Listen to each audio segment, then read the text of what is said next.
পরিবারের জয়। আমার একার পক্ষে লড়াটা অসম্ভব ছিল। সবাই আমরা যারা যারা আছি, মমতাদি থেকে শুরু করে আমার ভাই অভিষেক থেকে শুরু করে যারা যারা এই যুদ্ধে আমার সঙ্গে সৈনিক হিসেবে লড়েছে, এই জয় আমাদের সবার।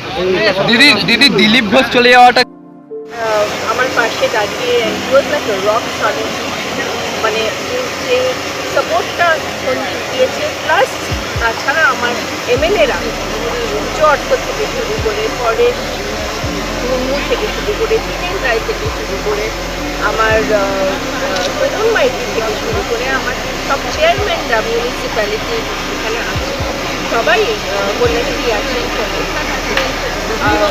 আমি বলবো আমি কারো কারো নাম মিস করে যাচ্ছি, মনে করবেন না, বাট সবাইকে ধন্যবাদ জানাবো। বাবা মা তো মমতাদি আর অভিষেক আছে।